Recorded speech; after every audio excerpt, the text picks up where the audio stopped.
Brent, I'm having a weird sensation this morning. You get what you pay for. Well, this is Did you one pay where for a weird sensation? not that I know of, but I did a quick wardrobe change, Ah, and in the wardrobe change, I threw a different shirt on, and it smells like somebody's been smoking in this shirt, and um, I hate it when that happens. it's a very very weird thing because Have nobody in the you house have you smokes. changed detergents lately? Yeah, so I don't know. Maybe there's something I need to know. Anyway, so that is the weird sensation of smelling smoke. And what I don't know is it could be that um the coffee I made this morning just didn't hit. And That's and I use the possible. same coffee make, all of the stuff is the same. So it's I don't Yeah, know. I was There gonna you go. say It's the morning. I've had the same sensation, and I have connected it to the coffee as well, and I don't know what it is. It's like um the aftertaste or something that it leaves in your sinuses too after you swallow. I don't know. There's got to be a science to it or something, but yeah, it does. It smells like there's, because I've actually walked around my house going, something's like, what's What's that? Like, burning? what smells? Like, what is something burning? It's like, can't figure it out. And then I'm like, that's just the leftover coffee stink in my nose. Well, and yeah, it's just weird. So when things are not what you expect or things change, it highlights it highlights contrast, right? Yeah. Highlights the importance of contrast. Like contrast can be good and can be bad. Uh, yeah, so anyway, Well, there's a learning thing to be learned here too. Apparently, your smell is one of your most strongly connected senses to memory and to your brain. Rumor has it that's why realtors will bake fresh cookies in the oven of the home they're having an open house in. So when people walk in, it brings back those fond memories of their childhood home and all that kind of stuff. we looked at houses up in Seattle back in 2003, and there's a distinct smell in some of the houses in Seattle, and Wet? just based no, it's more about culture and cooking. So there's a lot of Indian cuisine in that area, and you can go when you go into a house, you can know, hey, this is what was cooked. Or uh, curry has a very distinct a taste and smell, and it persists. But when I was growing up, and after we moved to Southern California when I was in high school, two really good friends of mine are Korean, and the smell of kimchi was always in their house as well. So like there's just these kind of smells, and but you remember it. And so if I'm in an area and I smell kimchi, it'll take me back to being around the Libro's house, or the other one that it gets me with, and this is something to kind of think about when you're creating experiences for people, when you're designing for experience, and you use all of the senses that exist out there, whether it's the visual sense and the branding and the background, kind of like what Brent's got back there, or it's um the layout of the hotel when people walk in, or it's the smell that you smell when you walk into a hotel like the Westin. The Westin has a certain smell, and it doesn't matter which Westin you're in. There's that smell that's being piped through the lobby.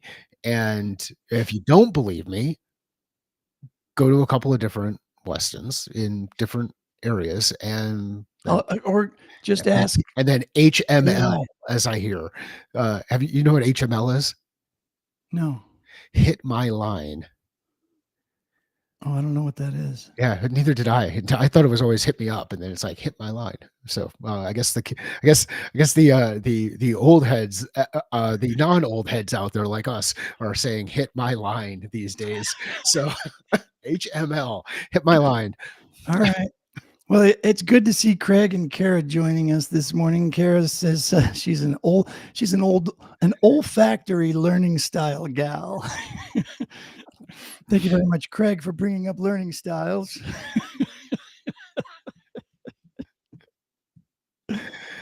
Yeah. Yes, I'm the smell of something smelly. That's exactly what it is, Kara. You are spot on. So funny. Well, we like built up a list of things that we kept saying we were going to follow up on, and we should probably start following up on them.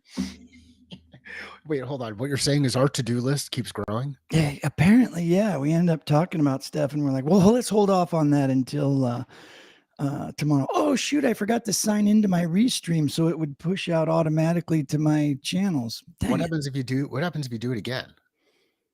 If I try to do it right now, Yeah. Yeah, we're testing everybody. Like we're literally just trying to figure stuff out relative to oh, creating a different it experience. popped me in. Let me see. So I'm gonna let's. I'll turn the little on switch on and just see if it posts. Apparently, it did log me in, so that's good. All right. I won't turn on Facebook this time. I'll just turn on the LinkedIn. Okay. Well, it shows that it's there, so I don't know. It'll either push out or it won't. Anyways, yeah. So, what are we circling back on? Oh. Um, I didn't write it down. Sorry, I said I would take a oh note, shit. and I didn't. I thought you were actually setting it up for the things that we said that we were going to circle back on, but I didn't have to go back in and look at my list. While I go look at my list, and this is a good opportunity to highlight the importance of to-do list, and yeah, thanks, Kara. The it Thanks for the is support. the it is the importance of so to-do lists are good. One of the challenges with to-do list is Well, in this case, it'd be a forgot to do list. yeah, but so or it could be a to-do list, a forgot to-do list, whatever the list is. You have this list that's out there. And if you find that you just keep adding new things on the top of the list and you're not removing other things, then something's wrong. Like you may actually be trying to look busy as a form of procrastination and avoiding some of the deeper things that you've got to get done. In this case, it's just Brett and I are behind and absent-minded and have so many exciting things. What it really is it highlights our excitement for doing this and the number of things that we could get into and how hard it is to maintain focus as we work through it. I think I'm just scrolling through our text from yesterday. Everything we text about, it's like, oh, let's save that for tomorrow. Oh, let's save that for the live stream. Let's Those, talk about that then. those and how about the updates? We could tell. Let's do the Why don't news you thing. share a little bit about the updates that we did? Because I started putting new thumbnails out on YouTube, and all of those thumbnails are designed by the AI overlords. Oh yes. the As I look through this, I think we wanted to get in. Did we want to get into the image that you threw out there and how you created it? Was that one of them? Folks, Oh movies are yeah. better. We could talk about that. Yeah, we could talk about the. We could talk about the AI image, the And nano banana. well, and I know it's not nice to correct people in the audience, but I'm going to do this at this point in time. Craig, I do take notes. An illustration of the type of notes I take just happens to show up behind me on this whiteboard. Like, so It's sort of what he does. just because I don't take notes the way you take notes doesn't mean that I don't take notes. Now, the challenge is sometimes I misplace those notes. That's why I use a big whiteboard right behind me because it's really hard to misplace that thing because I actually have to move it. So, Okay, so this is going to be very meta if I save this, but I'm going to, or if I share this, but I'm going to do it anyways because we're showing up live. The live is showing up on the top of your YouTube channel. nice work for you, Kara, for investing in a coach.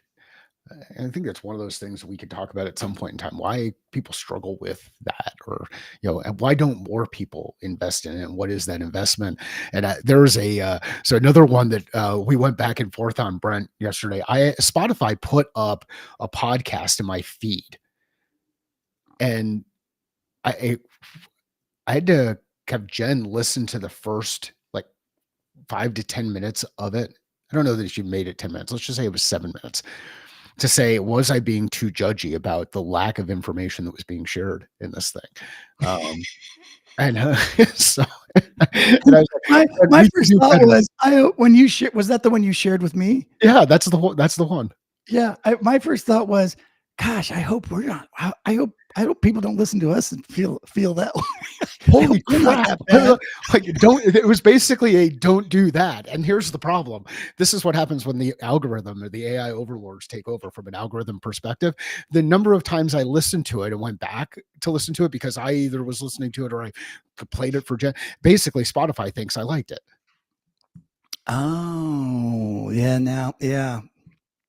See, that's the one thing that the algorithm can't figure out, is that um when you are doing that, right? When you are assessing something that you've seen online but you're assessing it negatively, you're right. The algorithm doesn't know the difference.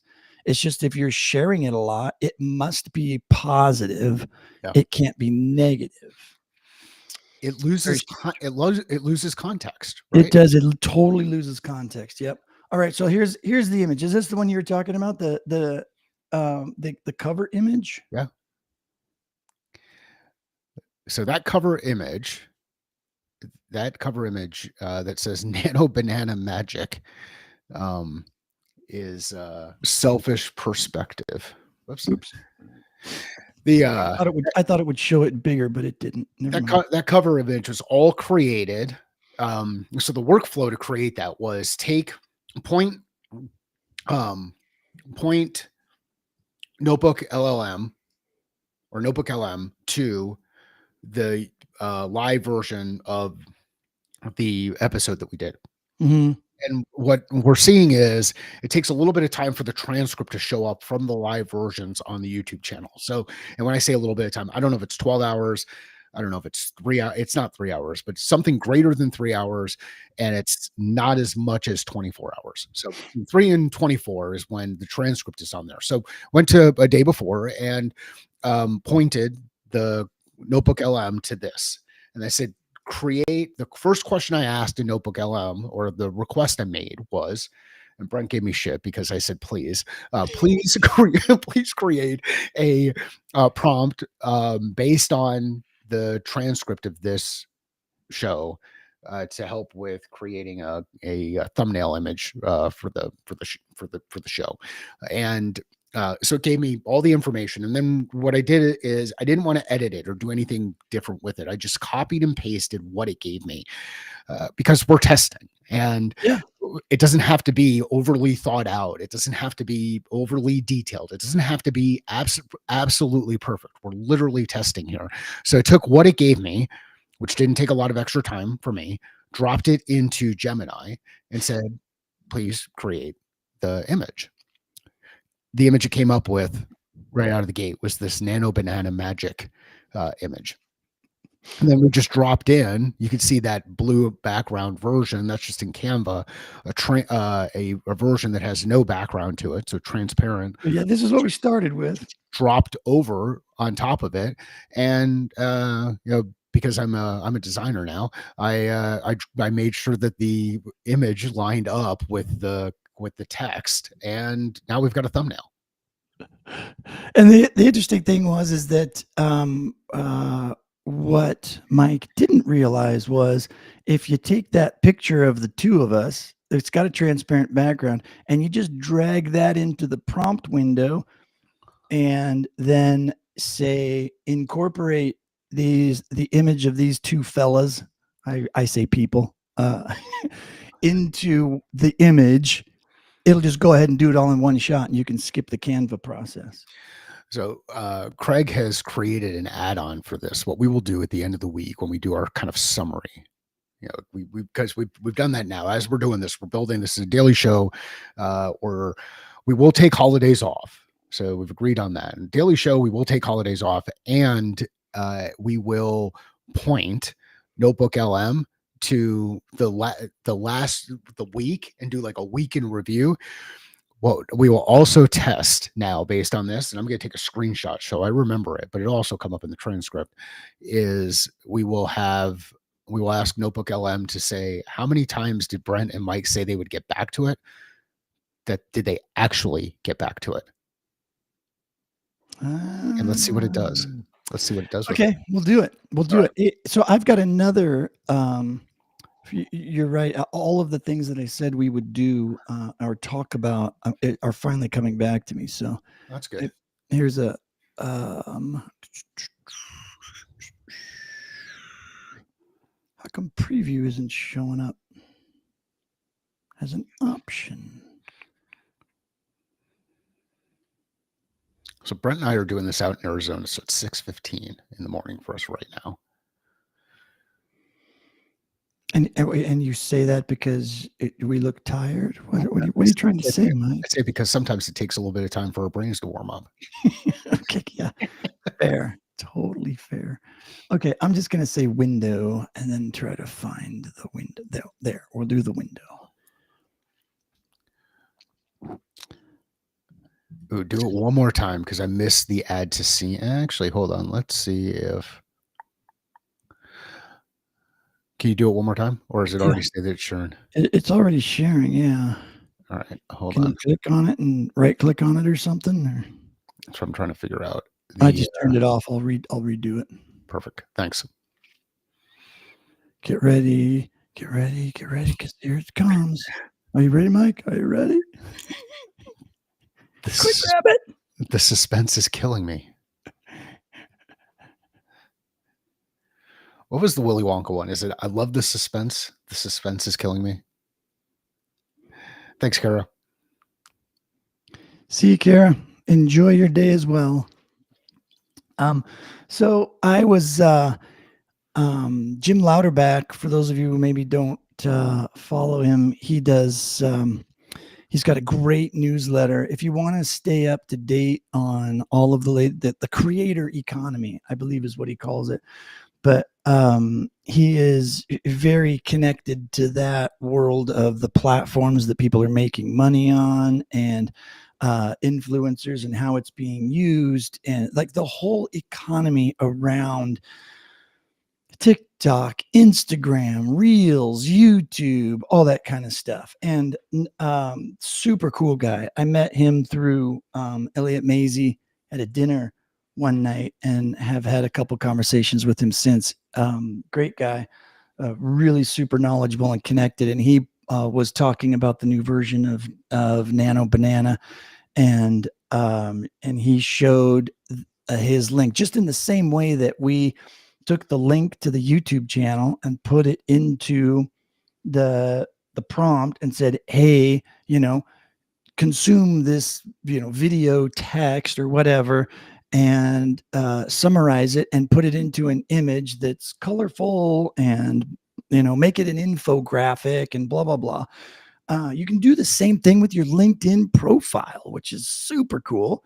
And so I did. And it's something that I actually thought I could do like 6 months ago. Can't remember how long ago it was, but it was a while ago. I tried it. And Gemini said, I don't have access to external websites or something like that, or sites that require a password. I don't have access to, or something like that. But I'm like, well, wait a minute. My profile is public. People can see my profile without a password. So I didn't pursue it at all. But then when he said you could do it again, I was like, oh yeah, I remember trying to do that. And so I did it and it worked. Now, obviously, there's a lot of information in your LinkedIn profile. And so it's not perfect. It does skip a few things that I would like to have in here, but overall, it's pretty darn good, I'd say. I think it's awesome. What I really like, or what jumped out at me when you shared it, is just kind of laying out, and I don't know how accurate the timeline is, but laid out the timeline with logos. Oh yeah. Oh, that's what I loved too. Yeah, and they're not even actually, all correct logos, but hey, it's okay. Like the litmus one is it looks like it saw the logo of Lenny. So there's a Lenny character that is the sort of the mascot for Litmus, and it looks like that flame thing, but it's not a flame. It's just a character. It's just a goofy looking character that has that sort of shape. But it's not a flame. But the AI thought it was, oh, this is a fire icon. Okay, cool. We'll do that. So I thought that was kind of funny. The e-learning guild one obviously is not correct either. Um, and I don't know what the Learning to Go podcast host is, but hey, it's okay. I've hosted a bunch of podcasts. Maybe I did one once called Learning to Go. I don't know.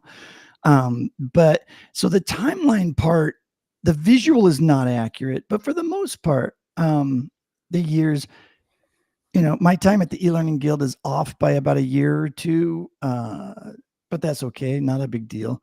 Yep. Um, and it's got like, it, Litmos at 2014 on the left of the timeline, and then the e-learning guild 2008 to 2012 was on the right side of the timeline. So it's not actually, it looks to me like the visual is there just to highlight that that these are the things over time, but it didn't take the years seriously and put them in the right places. Hmm. Which I thought was interesting. It The just sort of highlights you kind of where everything's at. So, right. anyways, I thought it was cool. I loved the impact and community section. It got the idiotic podcast in there, which I thought was cool. The TLD cast is in there, daily live streaming, speaker and blogger, which I thought was cool too. I love the surprising depth, bridges the gap between marketing, game design, and learning. There we go. And the arrow from the education piece I thought was cool to the future of learning.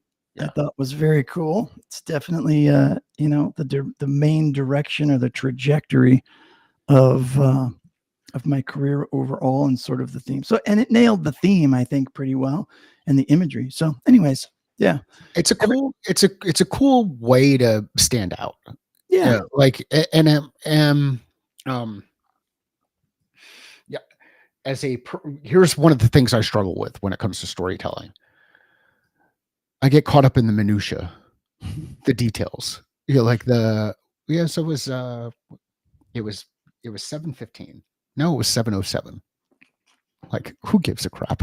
Like it yeah. doesn't No, I do. doesn't add. Yeah. This is why editors have jobs, and this is good, and it's good to Yep. have people who can edit and edit This is well. why I haven't written the book that everybody has said I should write over the last 20 years. And when when you think about what you want to put into a resume, and I don't think this replaces a resume, but I think it does add to it. Yes. Imagine this image laid on top of the resume that says, basically this is your life, or these are the high points, or the overview, or the big boulders, or however you want to phrase it out there to describe, look, this person actually has some experience, Yeah. and that experience connects to doing something, and this is a good visual representation of it. Now the other thing to that imagine folks get hung up on is, hey, we missed on some of these details, like the spelling was wrong on this, or Mhm. this was the wrong logo, or something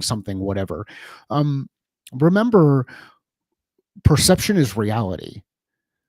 Don't make things up, but you also remember that your memory of certain things might be a little bit skewed or different than what somebody else's memory is. And this is where you get into that whole kind of said, heard, and remembered type stuff. Everybody's going to take something a little bit different away from it. So the way that I would get over my hang up on the detail here, the attention to detail, is just get back to basic jobs to be done. Like, what's the thing that we need to accomplish? And the thing that we need to accomplish is, I need to stand out when I'm putting my information in front of somebody. I want somebody to go, oh, I need to have a conversation with that person.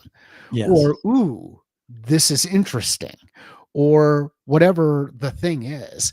And I think and yeah, this does that for me. Like when you shared that image, I was like, ooh, that's kind of cool. Kind of like the nano banana image of the let's see what we could do to apply.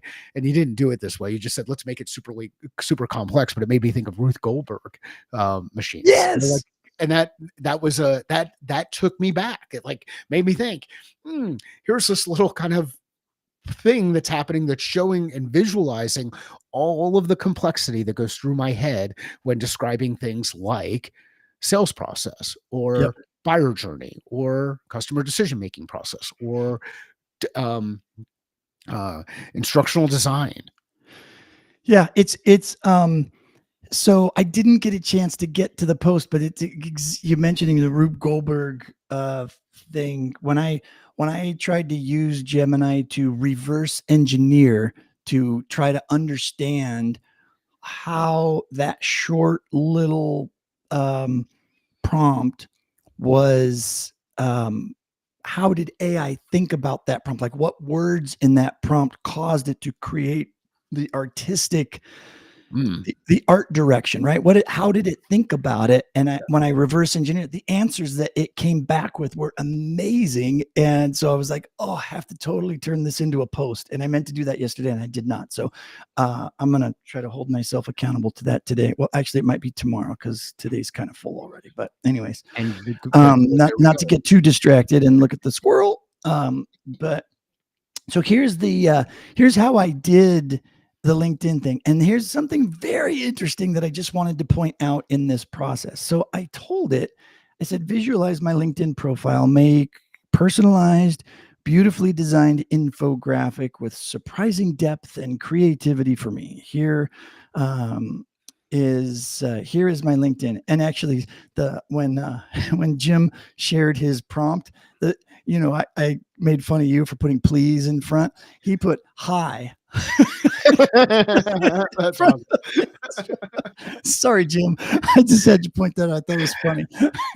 Hello, Dave. I know. It always cracks me up. But the funny thing is that I always default to wanting to do that too. It's like I feel like I'm sending an email reply back to somebody every time I'm putting something in the prompt, and I have to stop myself and go, no, just what are the keywords I'm trying to tell it to do? So, anyways, so that's it. But now as I scroll down, look, it comes up with this great image, right? So for such a short prompt, I thought it did an amazing job for just, hey, take a look at this. But what it also did was, check this out, it looked at other stuff. Mm. So it looked at Training Magazine Network. Mm. It looked at Cami Bean's Kineo site. It looked at Medium. And so if I click on the resources, I guess those are the only three. But I thought that was interesting because if we go back here, there was oh yeah. When you click on this, if you're using the thinking thing down at the bottom, or our faces are in the way. But down in the bottom right corner of the prompt, you can change it. There you go. Yeah, from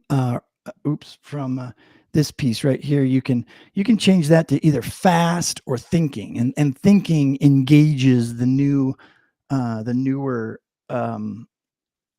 LLM or whatever the background thing is, the new engine that got fired up.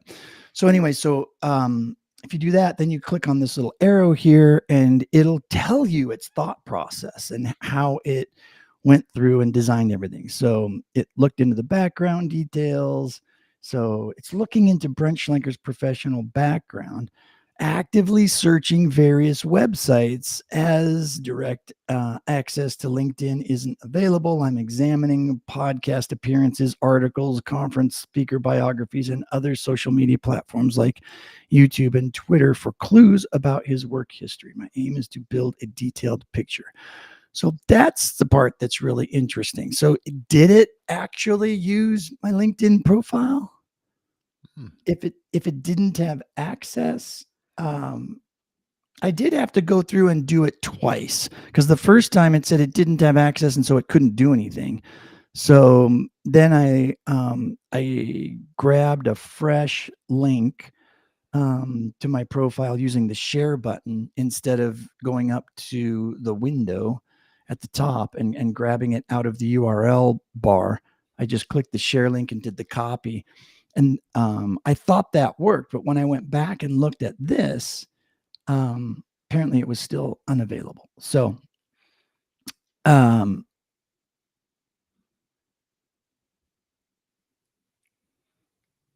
yeah, so I'm surprised it didn't add the fly fishing thing because the only other Brent Schlenker in the world is a fly fishing real estate salesman in Montana. Huh. So that was interesting. Anyway, so in theory, this image was able to be created based on everything but my LinkedIn profile. That's awesome. That makes it even better. Right. So I'm like, oh, wow. Okay. That's interesting. So, and one of the things that it showed, and it's not here, and I can't remember where I saw it now, but oh, maybe it was up here. So this was the first pass, right? Check this out. It actually wrote, this was the part. So let me go all the way back to the beginning. Sorry, everybody.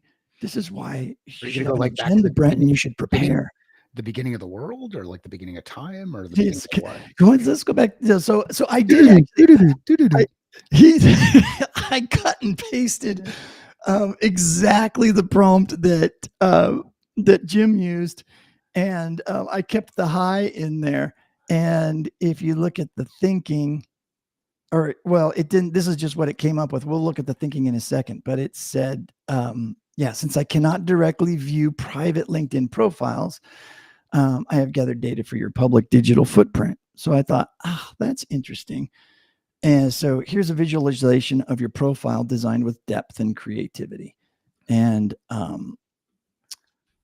so there's this whole plain text version that it created, and I don't know if this is it, but it went through and it just caused all this kind of stuff. So the fly tie-in cowboy, no, that's the other Brent Schlenker. So you guys, so that can be a problem if there are a lot of people with your name. Yeah. But it was able to pull this timeline together, and like the image shows, it's not all that far off the mark.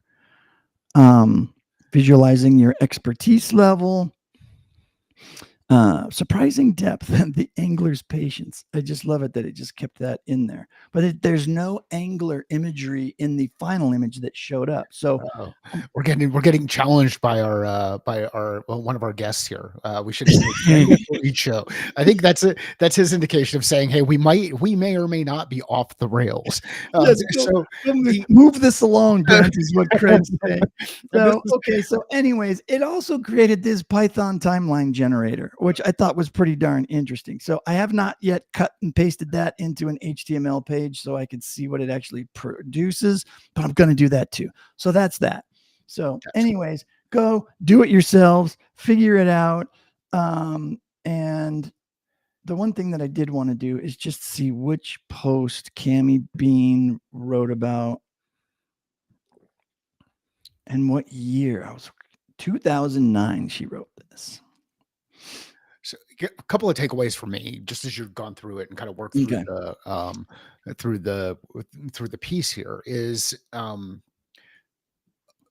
it's this reminder, and I'm going to sound like a broken record: trust but verify. So we go in and we get the information and we look at it. Don't just take what was created and throw it out there. Take what was created, look at it, look at the detail, and then start to say, depending on the level of risk associated with it, what do I want to adjust and iterate on, and then put back into the machine to get the output that I'm looking for, which could be the image, the digital image, or even just taking a lot of that text and saying, hey, put together a resume for me that aligns with current trends in resume building, knowing that some resumes now need to be built for the AI engines that are looking at those resumes that go above and beyond the human looking at it as they go through. So like this is a remember this is an emerging and enablement technology. It's not an emerging and doing technology. Like it doesn't replace you. It doesn't take over the thing that you're working on. It helps you do the thing that you want to do better and faster. And the story I like to use around that is, remember those old BASF commercials? And the BASF commercials would show up every once in a while. They say, we don't build a lot of the things you use, we make a lot of the things you use better. Like that's the enablement technology, it's the thing that's inside it. So you've got Intel inside in your image that's up there. These are things that have kind of built out. You don't have the Angular stuff. You'd have to take it out because it's a misrepresentation. So just know the detail, Yeah. know the use case, know how it's going to be put out. I'm going to share something that I did um, based on the some of the work that we were doing, that we were talking through um, the other day. Actually, let me share a different version of this. Uh, let's find this one. Yeah, that's a good one. Yeah, This- as you're doing that, I'm going to take people on a little journey back in time. This 2009 post that Cami was doing was a live blogging of my session that I delivered for Training Magazine Network. Marketers and game developers know more about learning than we do. And Awesome. I've often said that over the years, Yep. as a way to poke the bear, so to speak, and be a little bit controversial, tongue in cheek. But I also stand by that. There's the person who I think has said this best, if you look over the years, you just kind of go back in time, it's Tim Ferriss. Highlighted it in both in his podcast and in many of his books. What he will look to do is deconstruct success. Take the top performers in a certain field, pull out all of the things that they do that make them top performers, and then and started to identify some patterns around how those top performers acted across those fields. So it's not that you want to look at, let's say, the top 30 in a given field. It's better to look at the top 3 to 5 across multiple fields and then identify what are some of the common things that are happening inside that environment. Here's the challenge when we get caught up in echo chambers. Um, the and Craig, just so that you know this, I just saw this one, a 2-minute delay on the agenda stuff. We Your comments never come across as harsh. I appreciate you more than I can say in words for being here every day and doing this and giving us things that we can throw up on the screen or put up there on the screen. So don't ever, your comments don't ever come across as harsh. We've worked together way too long for any of that kind of stuff to happen. So here's the Good. here's the thing that I did. I wanted to figure out, hey, if I had a kind of a hypothesis. My hypothesis was, if I take Brent's prompt and I throw it into my version of Gemini, I'm going to get a different visualization. I'm going to get a different result, given what the tool knows about me. I was wrong. So I don't think so. I think this is a very different looking image than the ones that created. If you think about it from an artistic perspective, like yours looks like an old school parchment with coffee stains, and someone sketched it. The ones that came up for me that we were talking about, had a different aesthetic. So yours did come up with something a little bit different. I mean, the overall, like the chaos of the imagery and the over complication, which is what the prompt requested, it is the same, but the style is just different enough for it to be unique, I think. So we're going to keep testing this kind of stuff, and what I'm going to suggest to you is you keep testing too. But take the same prompt and put it in multiple times and see what happens. Like see what the engine in new windows and new chats, not in the same chat, new windows, new chats, and see what you can do. See what you can what you can do with it. And Craig, it's as asking about the prompt. I Yeah, can't get I'll grab it. I'll grab it. into the chat with the way that I've got my thing, my system set up right now. Well, I totally got here's the this. thing. You Here's keep the thing I talking. I didn't. got it. Here's the thing I didn't like. It came this, and this is cool. I love that Brent um, pulled out the coffee stains and the extra detail. I was like, it needs a little bit more color to pop. So this is another instance where Brent gave me a hard time about saying please.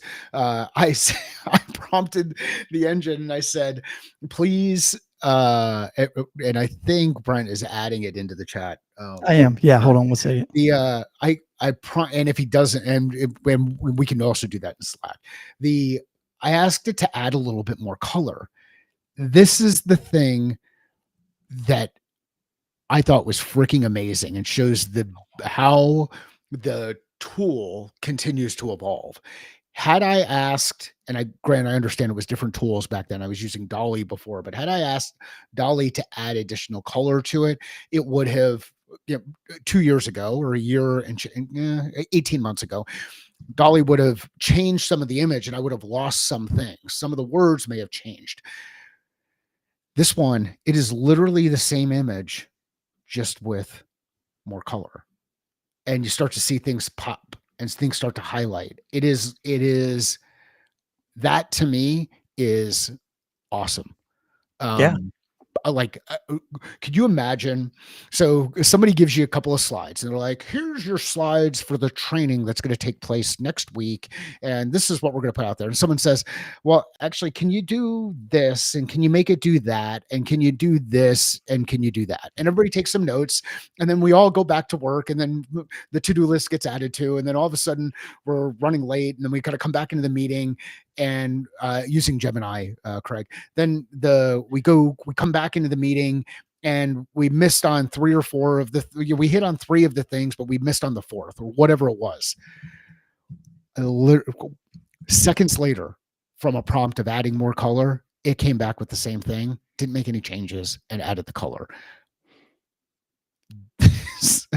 I, I I know I get excited about stupid stuff. This is the kind of stuff that I You get know what? excited about. You bring up a good point because things are changing so fast, and historically, one of the jokes that we make in instructional design is exactly what you were talking about, where you can have a meeting and you can be a great program project manager and manage the heck out of a project and get everybody's sign off on a particular version, on a particular color palette, et cetera, et cetera, et cetera. You can design the project, create it, and in the 11th hour, you can practically guarantee it that some executive that either wasn't in the meeting or wasn't paying attention or didn't care at the time, all of a sudden at the end decides he and or she needs to put their stamp on it. They need to engage somehow to make it look like they tried to do something. So it's like, can we change that color of the background to a brighter blue or a different green? And it's like, oh yeah, we talked about the color palette, 6 weeks ago, and we all signed off on that. Yeah, I don't really like it. And it's like, oh well, that's interesting because it's part of your website, it's part of all of your marketing materials, and it's the exact hex code as your logo. you know Freaking awesome. but it doesn't matter. So you typically have to just kind of pick your battles. And here's the kind of the unknown thing that a lot of people just don't talk about, but I'll say out loud. You probably could return the same presentation the following week, and they would say that looks so much better. Yeah. You Oh yeah. didn't you didn't change the colors because the colors still match the hex code that the Yeah. It's company like, wants. yeah, So, bud, like, I got you. I'll take care of that. I'll take care of that, and then you come back. So, here's I gotta sure just one more story about this or one more use case piece because again, kind of like to get a bit more practical here. If I'm going over a document like this and I want feedback on the words that are being used, I'm going to use this version. Then we can finalize it with this version because the colors end up being distracting in Oh that yeah. kind of environment, right? Yep. If I'm going to post something out there to just get attention and draw people to it, I'm absolutely going to use the color version. So start to think about how do I use each of these to create that experience that I'm trying to drive for. So in the first one, what I'm trying to get is, hey, did this nail it? Like, how many times have you ever gone through the onboarding uh the onboarding piece where, hey, let's check the person's soul audit and make sure that this has happened and we got everything in here. And then we go in and we do this kind of hamster wheel of training and brainwashing that's role specific and company specific. And oh, by the way, sometimes the role specific stuff doesn't match with the company specific stuff. And you're trying to figure out why there's a disconnect. Like, this is the kind of fun that you can have with something like this and start to laugh and draw attention to things that we may want to change. But then when we present it, let's present it with a little bit of color because the color is just going to help make it pop. Yeah. So Yeah. I will add to something a little bit different but related. I was reading Craig's longer message here about some AI generators are dumb, for lack of better words. Some will carry prompts over, some will not. I've used a lot of visual AI tools, and they all have their quirks. Most of them, when you ask to iterate in the non-paid version, it will just tweak the images it has already given you. So I'll tell you, this was interesting that the other day I put something in, and it referenced a previous conversation in Gemini, and I had specifically asked it one time, and maybe it just updated, maybe it changed its policies or something internally or whatnot. But I asked it. I said, "Hey, when I create a conversation, is your memory drawing from all of the conversations that I've had with you, mhm. or is it just that conversation?" And it specifically said, "No, it's per conversation. I don't have access to all the other conversations." Well, then yesterday I'm in, and I'm asking it to write something or create something, and it's like, that's a great question, or whatever it says, you know. And I'm so glad you're doing that because it looks like you're writing a book on that exact topic. And I'm like, what? I didn't say anything about that at all. And so it is in there referring to all of the conversations you've had. It does hold a memory.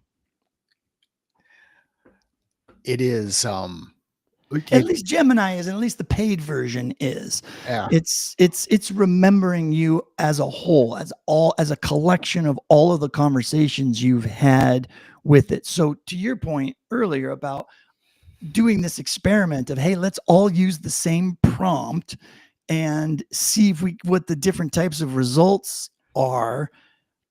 It could be your version, the artistic direction could be based on the images you've done in the past. Now I'm going to go into like deep reflective psychology on this and be like, huh, am I just plain and not as interesting? Because I kind of liked your image better Oh, than no. This is so there you go. That's a little bit of our sense of humor as we go through it. Brent, okay. This is crazy. yeah, Yeah, we are kind of going extra long today, but I did post the prompt into my version of LinkedIn's chat. So, and maybe I thought it would just show up. but it's showing up for Mike and I, but We'll not. get it. So what we'll do is on that kind of stuff. And what I think from a workflow standpoint, I'm going to start keeping the live stream going on my phone. And then because then I can interact in the comments there because something's going on with Restream. Craig, I attempted to respond in the chat and Restream said my responses won't be posted. We'll figure it out. And like That's weird. we're working out loud and we're sharing as we go through it. This is why I love Crowdcast, by the way. Let me just go ahead and pimp their platform because it's awesome. So there you go. And we may end up changing platforms. So that's another part of it. So I think we've got to say, hey, how long do we want to keep this experiment going with this platform too? Brent, anything else before we wrap up today? You know what I'm going to do is I'm going to go ahead and give a shout out and ask people, hey, if you're interested in an 2-day executive course for your SDRs, your BDRs, anybody new to the L&D industry, I am creating a course that I will launch in 2020 in the new year, and I'll run it once a month or custom if you want, but we'll briefly touch on the history of instructional design. We'll talk about the history of L&D, all that kind of stuff. Everything that somebody new to the industry will need in order to be productive immediately. I'm really excited about putting that together for lots of different reasons, but hit me up in the DM if you're watching this and you think you've got some folks who need it or you need something like that. So yeah, check me out on LinkedIn.